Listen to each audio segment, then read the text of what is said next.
Hello, ಎಲ್ಲರಿಗೂ ನಮಸ್ಕಾರ. ನಾನಿವಾಗ ನಿಮ್ಮ ಬ್ಲೌಸ್ ಕಟ್ಟಿಂಗ್ ಹೇಳಿದ್ರು, ಕಾಮೆಂಟ್ ಬಂದಿತ್ತು ನನಗೆ ಬ್ಲೌಸ್ ಕಟ್ಟಿಂಗ್ ಹೇಳ್ಕೊಡಿ ಅಂತ. ನಾನು ಅದೇ ಪ್ರಕಾರ ಬ್ಲೌಸ್ ಕಟ್ಟಿಂಗ್ ಹೇಳ್ತಾ ಇದ್ದೀನಿ ನಿಮಗೆ. ಲಾಸ್ಟ್ ವರ್ಕ್ ನೋಡಿ ಸ್ಕಿಪ್ ಮಾಡೋಕ್ಕೆ ಹೋಗಬೇಡಿ, ಯಾಕಂದರೆ ಲಾಸ್ಟ್ ವರ್ಕ್ ನೋಡಿದ್ರೆ ನಿಮ್ಗೆ ಬ್ಲೌಸ್ ಕಟ್ಟಿಂಗ್ ಏನದು ಅರ್ಥ ಆಗುತ್ತೆ. ಈಗ ನಾನು ಬ್ಲೌಸ್ದು ಬ್ಯಾಕ್ ಓಪನ್ಗಳು ಅಲ್ವಾ, ಫ್ರಂಟು ನಾನು ಲೈನಿಂಗ್ ತೊಗೊಂಡಿದ್ದೀನಿ. ಲೈನಿಂಗು ಓಪನ್ ನನ್ನ ಸೈಡ್ ಇದೆ, ಯಾಕಂದರೆ ಬ್ಯಾಕ್ ಓಪನ್ ಬ್ಲೌಸ್ ಅಲ್ವಾ, ಉಕ್ಸು ಬ್ಯಾಕ್ ಬರುತ್ತೆ. ಸೊ ಅದರಿಂದ ಇವಾಗ ಲೆಂತ್ ಎಷ್ಟಿದೆಯೋ ಬ್ಲೌಸ್ ಅಷ್ಟು ಲೆಂತ್ ತೊಗೊಂಡಿನಿ. 15 ಇಂಚು ಲೆಂತ್ ಇದೆ ಉದ್ದ. ನಾನು ಏನಂತೀನಿ ಅಂದರೆ ಇದರ ಮೆಥಡ್ ಯೂಸ್ ಮಾಡಿಕೊಂಡು ನಿಮ್ಮ ಬ್ಲೌಸು ನೀವು ಕಟ್ಟಿಂಗ್ ಮಾಡ್ಕೊಳ್ಳಿ. ಇದು ಸೈಜು ಇದೇ ಸೈಜು ಕಟ್ ಮಾಡಬೇಕಂತ ಏನಿಲ್ಲ ನಿಮಗೆ. ಇವಾಗ ನಾನು ಉದ್ದ ತೊಗೊಂಡ್ಮೇಲೆ ಡೌನ್ ಬಾಟಮಲ್ಲಿ ಒಂದು 1/2 ಇಂಚ್ ಎಕ್ಸ್ಟ್ರಾ ಬಿಟ್ಟಿನಿ, ಮೇಲೆ ಸ್ಟಿಚಿಂಗು ಒಂದು 1/2 ಇಂಚು ಎಕ್ಸ್ಟ್ರಾ ಸ್ಟಿಚಿಂಗ್ ಬಿಟ್ಟಿದ್ದೀನಿ. ಯಾಕಂದರೆ ಅರ್ಧ ಇಂಚು ಸ್ಟಿಚಿಂಗ್ ಹೋದರೆ 15 ಇಂಚು ಪ್ರಾಪರ್ ಬ್ಲೌಸ್ ಬರುತ್ತೆ. ಈಗ ವೆಸ್ಟ್ ತೊಗೊಂಡಿದ್ದೀನಿ. ವೆಸ್ಟ್ ನನಗೆ 33 ಇದೆ. 33ರಲ್ಲಿ ನಾನು ಆ 4ನೇ ಭಾಗ ತೊಗೊಂಡು ಮತ್ತೆ ಒಂದು ಅರ್ಧ ಇಂಚು ಎಕ್ಸ್ಟ್ರಾ ಮಾರ್ಕಿಂಗು ಡಾಟ್ಸ್ ಎಲ್ಲಕ್ಕೆ ಬಿಟ್ಟಿದ್ದೀನಿ. ಇವಾಗ ಚೆಸ್ಟು ಮೆಜರ್ಮೆಂಟ್ ತೊಗೊತಾ ಇದ್ದೀನಿ, ಯಾಕಂದರೆ ಬ್ಯಾಕ್ ಸೈಡ್ ಬ್ಯಾಕ್ ಓಪನ್ ಆಗಿದೆ. ಬ್ಯಾಕ್ ಮತ್ತು ಡಿಸೈನರ್ ಬ್ಲೌಸ್ ಆಗೋದ್ರಿಂದ ಚೆಸ್ಟ್ ಮೆಜರ್ಮೆಂಟ್ ಈ ಥರ ಕೂಡ ತೊಗೋಬೋದು. ನೋಡಿ, ಹಾರ್ಮೋಲ್ ಡೌನ್ ಭಾಗ ಇರುತ್ತಲ್ಲ, ಹಾರ್ಮೋಲು ಕೆಳಗಡೆ ಭಾಗ ಅದಂತ ನೋಡಿ, ಟೇಪ್ ಅಲ್ಲಿಂದ ಇಲ್ಲಿಗೆ, ಅಂದರೆ ಆ ಹಾರ್ಮೋಲ್ ನಿಂತ ಈ ಆರ್ಮಲ್ವರೆಗೂ ಮೆಜರ್ಮೆಂಟು ಮಾಡಿಕೊಂಡು ಈ ಥರ ಮೆಜರ್ಮೆಂಟ್ ತೊಗೋಬೇಕು. ಅದರಲ್ಲಿ ಅಂದರೆ ಚೆಸ್ಟ್ ಭಾಗ ಎಷ್ಟು ಬರುತ್ತೋ, ಚೆಸ್ಟ್ ಪಾರ್ಟು 42 ಬಂದರೆ ನಾನು ಅರ್ಧ ಮಾಡಬೇಕು, 10 ಮಾಡಬೇಕು. ಅದರಲ್ಲಿ 42 ಇಂಚು ಬಂದಿದೆ, 42 ಬಂದಿದೆ. 42ನಲ್ಲಿ ಅರ್ಧ 10.5 ಆಗುತ್ತೆ ಅನ್ನೋದು. 4ನೇ ಭಾಗ ಎಷ್ಟಾದರೆ ಅಷ್ಟು 4ನೇ ಭಾಗ ನಾವು ಚೆಸ್ಟ್ ಭಾಗನ ಮಾಡ್ಕೋಬೇಕು. ಆಮೇಲೆ ಶೋಲ್ಡರ್ ಪಾರ್ಟು ತೊಗೋಬೇಕು. ಶೋಲ್ಡರ್ ಪಾರ್ಟು ಇವಾಗ ಎಷ್ಟಿದೆಯೋ ನೋಡಿ, ನಾನು ಶೋಲ್ಡರ್ ಸ್ಟಿಚಿಂಗ್ಲಿಂದ ಸ್ಟಿಚಿಂಗ್ವರೆಗೂ, ಅಂದರೆ ಹ್ಯಾಂಡ್ ಸ್ಟಿಚಿಂಗ್ ಮಾಡ್ತೀವಲ್ಲ ಆ ಸ್ಟಿಚಿಂಗ್ಲಿಂದ ಈ ಸ್ಟಿಚಿಂಗ್ವರೆಗೂ, ಈ ಶೋಲ್ಡರ್ವರೆಗೂ ಎಷ್ಟಿದೆಯೋ ಅದರಲ್ಲಿ ಹಾಫು ನಾವು ತೊಗೋಬೇಕು. ನನಗೆ 14 ಇಂಚು ಬಂದಿದೆ ಶೋಲ್ಡರು. ಅಂದರೆ ನೀವು ಈ ಹೈ ನೆಕ್ಕು ಬಂದಿದಲ್ಲ, ಸೊ ಹೈ ನೆಕ್ ಪ್ರಕಾರ ನಾನು ತೊಗೊಂಡಿದ್ದೀನಿ. ನೆಕ್ ಎಷ್ಟು ಡೌನ್ ಆಗುತ್ತೋ ಶೋಲ್ಡ್ರ್ ಅಷ್ಟು ಹತ್ರ ಹೋಗುತ್ತೆ, ನೆಕ್ ಎಷ್ಟು ಮೇಲೆ ಹೋಗುತ್ತೋ ಶೋಲ್ಡ್ರ್ ಅಷ್ಟು ದೊಡ್ಡದಾಗ್ಬಿಡುತ್ತೆ. ಇದು ಗಮನಾಗಿ ಇಟ್ಕೋಬೇಕು. ನೆಕ್ಕು ಡೌನ್ ಆದಂಗೆಲ್ಲ ಶೋಲ್ಡ್ರ್ ಹತ್ರ ಆಗುತ್ತೆ, ನೆಕ್ಕು ಚಿಕ್ಕದಾದಂಗೆಲ್ಲ ಶೋಲ್ಡ್ರ್ ದೊಡ್ಡದಾಗುತ್ತೆ. ಇದಕ್ಕೆ ಫಾರ್ಮುಲಾ, ಇದನ್ನು ನೆನ್ಪಿಟ್ಕೋಬೇಕು ನೀವು. ಇವಾಗ ನಾನು ಹಾರ್ಮೋಲ್ದು ಕೂಡ ತೊಗೊಂಡಿನ ಮೆಜರ್ಮೆಂಟ್ ಚೆಸ್ಟ್ 42 ಅಲ್ವಾ, ಶೋಲ್ಡ್ರ್ 14 ಇಂಚು ಬಂದಿದೆ ನನಗೆ. 14 ಇಂಚು ಶೋಲ್ಡ್ರ್ ಹಾಕೊಂಡ್ಮೇಲೆ ಹಾರ್ಮೋಲ್ ಭಾಗಕ್ಕೆ ಎಷ್ಟು ಬಂದಿದ್ದು ಹಾರ್ಮೋಲ್ನು ಮೆಜರ್ಮೆಂಟ್ ತೊಗೊಂಡಿದ್ದೀನಿ. ಇವಾಗ ನೋಡಿ, ಚೆಸ್ಟ್ ಪಾರ್ಟ್ ಹಾಕಿದ್ಮೇಲೆ ಅವಾಗ ಆ ಮಾರ್ಕ್ಲಿಂದ ವೆಸ್ಟ್ ಮಾರ್ಕಿಗೆ ಅಟ್ಯಾಚ್ ಮಾಡಿಕೊಂಡು ಮಾರ್ಕ್ ಹಾಕ್ಕೊಂಡು ಎಕ್ಸ್ಟ್ರಾ 1 ಇಂಚು ಬಿಟ್ಕೋಬೇಕು, ಯಾಕಂದರೆ ಮಾರ್ಜಿನ್ ಬಿಡಬೇಕಲ್ಲ, ಅದ್ರ ಸಂಬಂಧ. ಆಮೇಲೆ ಇದು ನಾನು ಬ್ಯಾಕ್ ಸೈಡ್ ಡಾಟ್ಗೆ ಮಾರ್ಕ್ ಹಾಕ್ತಾಯಿದ್ದೀನಿ. ಡೌನ್ಲಿಂದ ಒಂದು 4.5 ಇಂಚಸ್ ಮಾರ್ಕಿಂಗ್ ಮೇಲೆ ತೊಗೋಬೇಕು. ಈ ಥರ ನೋಡಿ, ನಾನು ಎಷ್ಟು ಹಾಕಿದ್ದೀನಿ ಅಷ್ಟು ನೋಡಿ ಹಾಕಿ 4.25 ಇಂಚಿಗೆ ಹಾಕಿದ್ದೀನಿ ನಾನು. ಇವಾಗ ಹಾರ್ಮೋಲ್ ನೋಡ್ಕೊಳ್ಳೋಣ. ಹಾರ್ಮೋಲ್ ಎಷ್ಟಿದೆಯೋ ಅವ್ರದ್ದು ಬಂದುಬಿಟ್ಟು ನನಗೆ 19 ಇದೆ. ಫುಲ್ ರೌಂಡು ಸ್ಲೀವ್ ರೌಂಡು 19 ಇದೆ. ನಾನು ಅದರಲ್ಲಿ ಅರ್ಧ ಮಾಡ್ತೀನಿ, ಅಂದರೆ 19ವರೆಗೆ 9.25 ಮಾಡಬೇಕು ನಾನು. ಆ ಥರ ಅಂದರೆ ನಿಮ್ಮ ಬ್ಲೌಸ್ ಎಷ್ಟಿದೆಯೋ ನೀವು ನೋಡ್ಕೊಳ್ಳಿ. ಇದನ್ನು ಸುಮ್ಮನೆ ಮೆಥಡು ಅಂತ ತಿಳ್ಕೊಳ್ಳಿ. ನೀವು ಇದನ್ನು ಮೆಥಡು ಯೂಸ್ ಮಾಡಿ ನಿಮ್ಮ ಬ್ಲೌಸನ್ನ ಕಟ್ಟಿಂಗ್ ಮಾಡ್ಕೊಳ್ಳಿ, ನಿಧಾನವಾಗಿ ನೋಡಿಕೊಂಡು. ಸರಿನಾ? ಇವಾಗ ನೋಡಿ, ಆ ಥರ ಹಾಕ್ಬಿಟ್ಟು ಮಾರ್ಕಿಂಗು ನಾನು 19 ಅಲ್ವಾ, 9.25 ಬೇಕು ನನಗೆ. 9.25 ಟೇಪ್ ನಿಧಾನವಾಗಿ ತಿರ್ಸ್ಕೊಂಡು ನೋಡಿಕೊಂಡು, 9.25 ಬಂದಿಲ್ಲ ಅಂದರೆ 9ವರೆ ಬಂದರೂ ಸಾಕು. ಅರ್ಧ ಇಂಚು ಸ್ಟಿಚಿಂಗ್ನಲ್ಲಿ ಹೆಚ್ಚು ಕಡಿಮೆ ಆಗುತ್ತೆ, ಪರವಾಗಿಲ್ಲ ಅದು. ಇವಾಗ ಶೋಲ್ಡ್ರ್ ಎಷ್ಟಿದೆ ನೋಡ್ಕೊಂಡಿನಿ. ಶೋಲ್ಡ್ರ್ ನನಗೆ ಬಂದುಬಿಟ್ಟು 2 ಇಂಚ್ ಇತ್ತು, ನಾನು 2.5 ಇಂಚಿದ್ದು ಇಟ್ಟಿದ್ದೀನಿ, ಯಾಕಂದರೆ 1/2 ಇಂಚು ಸ್ಟಿಚಿಂಗ್ ಬೇಕಲ್ಲ, ಅದ್ರ ಸೊಲಾಗೆ. ನೋಡಿ, ಮತ್ತೊಂದು ಸಲ ಚೆಕ್ ಮಾಡ್ತಾಯಿದ್ದೀನಿ.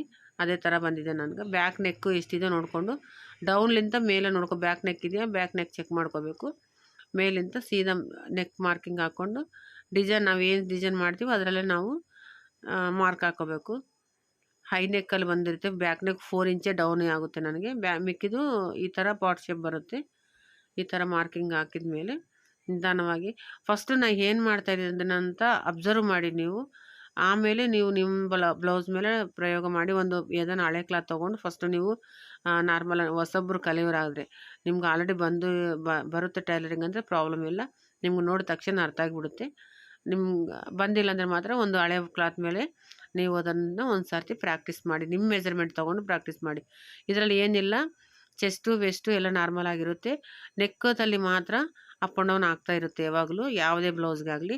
ಶೋಲ್ಡರು ನೆಕ್ಕು ಡೌನ್ ಆಗಿತ್ತಂದರೆ ಶೋಲ್ಡ್ರ್ ಹತ್ರ ಆಗುತ್ತೆ, ನೆಕ್ಕು ಮೇಲೆ ಹೋಗಿದ್ದಂದರೆ ಶೋಲ್ಡ್ರ್ ದೊಡ್ಡದಾಗುತ್ತೆ. ಇಷ್ಟೇ, ಇದರೊಂದು ನೆನ್ಪಿಟ್ಕೋಬೇಕು. ಅದೊಂದು ನೆನ್ಪಿಟ್ಕೊಂಡ್ರೆ ಸಾಕು, ಬ್ಲೌಸ್ ಪರ್ಫೆಕ್ಟಾಗಿ ಬರುತ್ತೆ. ಚೆಸ್ಟು ವೆಸ್ಟು ಕಾಮನಾಗಿ ಎಲ್ಲರೂ ಇದರ ಬೇಸಿಕ್ ನಾಲೆಜ್ ಇದ್ದರೆ ಕೂಡ ಬ್ಲೌಸ್ ಹೊಲಿಬೋದು ನಾವು.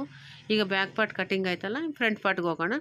ಬ್ಯಾಕ್ ಪಾರ್ಟ್ ಏನು ಕಟ್ ಮಾಡಿದ್ವಲ್ಲ ಆ ಪೀಸು ಫ್ರಂಟ್ ಪಾರ್ಟ್ ಮೇಲೆ ಹಾಕಿ, ಫ್ರಂಟು ಓಪನ್ ಇಲ್ಲ, ಇವಾಗ ಫ್ರಂಟು ಕ್ಲೋಸು ನನ್ನ ಸೈಡ್ ಇದೆ. ಇವಾಗ ಆ ಥರ ಹಾಕ್ಕೊಂಡು ಇದನ್ನು ಇಟ್ಕೊಂಡು ಇದು 4 ಡಾಟ್ ಹಾಕ್ತೀನಿ ನಾನು. 4 ಡಾಟ್ಸ್ ಮಾತ್ರ ಕೂಡಿಸ್ತೀನಿ ಬ್ಲೌಸ್ ಇದರಲ್ಲಿ.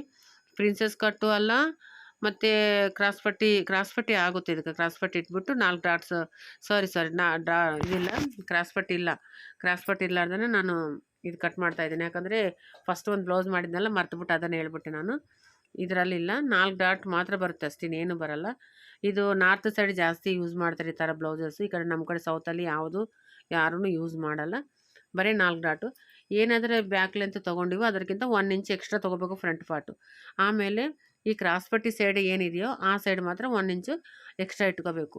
ನೋಡಿ 1 ಇಂಚು ಡೌನ್ಗೆ ಮಾಡಿದ್ದೀನಿ. ಸೈಡಿಗೆ ವೆಸ್ಟ್ಲಿಂದ ಡೌನ್ಗೆ ಇದೆಯಲ್ಲ ಅಲ್ಲಿ ಒಂದು 1/2 ಇಂಚು ಎಕ್ಸ್ಟ್ರಾ, 1/2 ಇಂಚು ಅಥವಾ ದಪ್ಪ ಇದ್ದರೆ ಮಾತ್ರ ಸೈಜ್ ಮೇಲೆ ಡಿಪೆಂಡ್ ಆಗುತ್ತೆ. ಸ್ವಲ್ಪ ದಪ್ಪ ಪರ್ಸನ್ ಇದ್ದರಪ್ಪ ಅಂದರೆ 1 ಇಂಚು ಇಟ್ಕೋಬೋದು. ಇನ್ನೂ ಸ್ವಲ್ಪ 45, 46 ಇತ್ತಂದರೆ 1.5 ಇಂಚು ಕೂಡ ಕ್ರಾಸ್ ಪಟ್ಟಿ ಸೈಡು ಒಂದು ಜಾಸ್ತಿ ಇಟ್ಕೋಬೇಕು.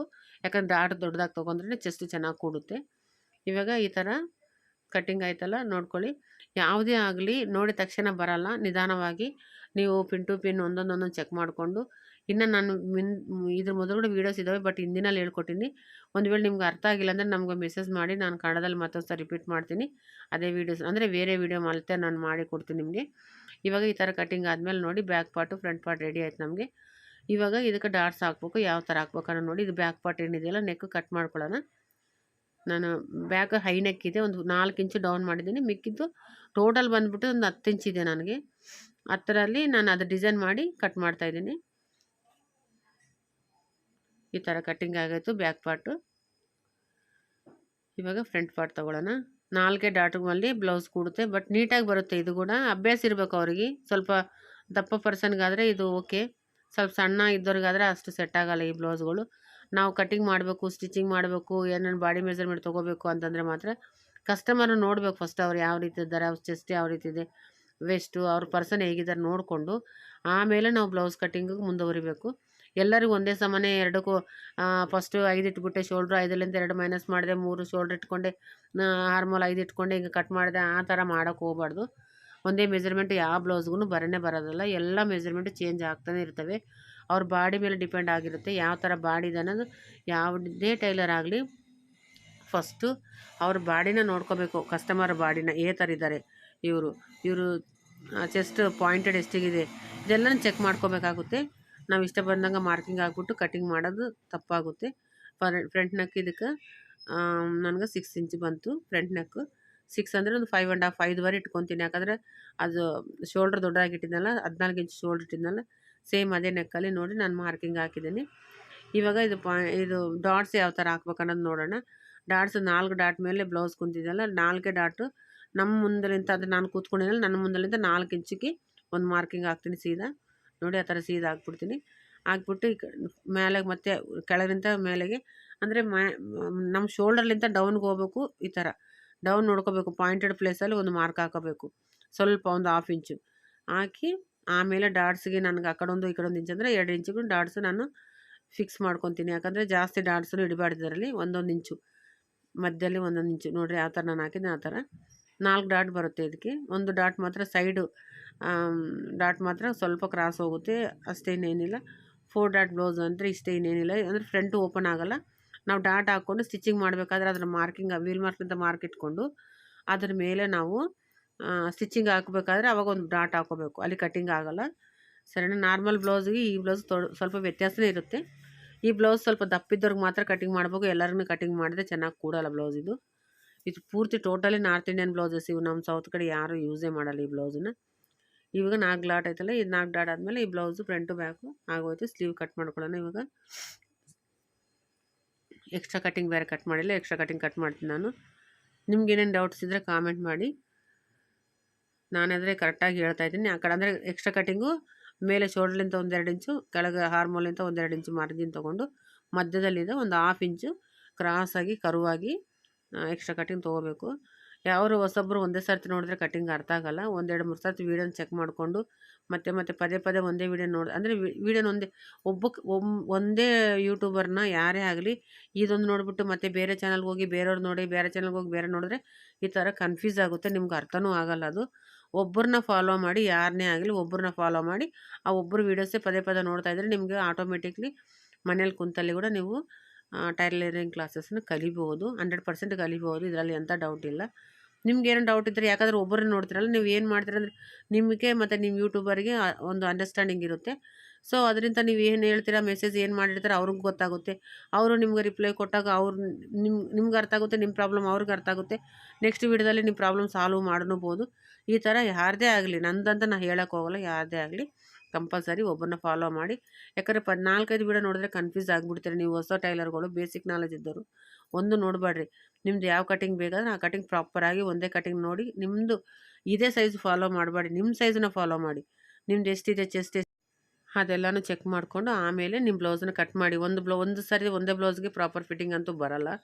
ಒಂದು ಬ್ಲೌಸನ್ನ ಒಂದು ಸೈಜ್ ಪ್ರಕಾರ ಒಂದು 4-5 ಬ್ಲೌಸ್ ಹೊಲಿದ್ಬಿಟ್ಟು ಆಮೇಲೆ ನೀವು ಹೊಲ್ತಾ ಹೋದರೆ ನೀವು ಆಟೋಮೆಟಿಕ್ ನೀವು ಪ್ರಾಪರಾಗಿ ಸ್ಟಿಚಿಂಗ್ ಮಾಡೋಕೆ ಕಲಿತು ಬಿಡ್ತೀರ. ಮನೇಲೇ ಕೂತ್ಕೊಂಡು ನೀವು ಆರಾಮ್ಸೆ ಸ್ಟಿಚಿಂಗ್ ಕಲ್ತ್ಕೊಂಡು ನೀವು ದುಡ್ಡು ಸಂಪಾದನೆ ಮಾಡ್ಬೋದು. 100% ಮಾಡ್ಬೋದು, ಅದರಲ್ಲಿ ಇಂಥ ಡೌಟ್ ಇಲ್ಲ.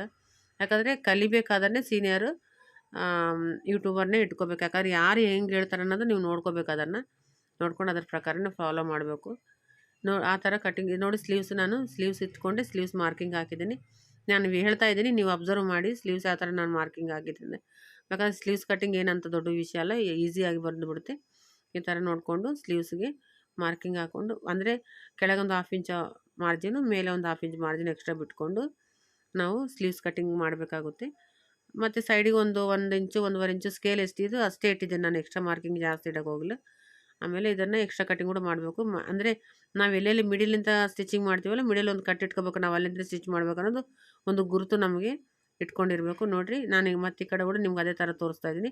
ಒಂದು 1/2 ಇಂಚು ಕರುವಾಗಿ ಕಟಿಂಗ್ ಮಾಡಿಕೊಂಡು ನೀಟಾಗಿ ಬ್ಲೌಸು ಕಟಿಂಗ್ ಮಾಡೋದು ಕಲೀರಿ. ಏನಾರು ಡೌಟ್ ಇದ್ದರೆ ನನಗೆ ಮೆಸೇಜ್ ಮಾಡಿ. ಖಂಡಿತ ನೆಕ್ಸ್ಟ್ ಬರೋ ವಿಡಿಯೋದಲ್ಲಿ ನಿಮಗೆ ಹೇಳ್ತೀನಿ ನಾನು. ಇವಾಗ ಈ ಲೈನಿಂಗ್ ಮಾತ್ರ ನಾನು ಕಟ್ ಮಾಡಿರೋದು, ಮೇನ್ ಪೀಸ್ ಕಟಿಂಗ್ ತೋರಿಸ್ತಾ ಇಲ್ಲ. ಇವತ್ತಿಗೆ ಎಲ್ಲರೂ ಆರಾಮಾಗಿರ್ರಿ. Thank you for watching. Bye.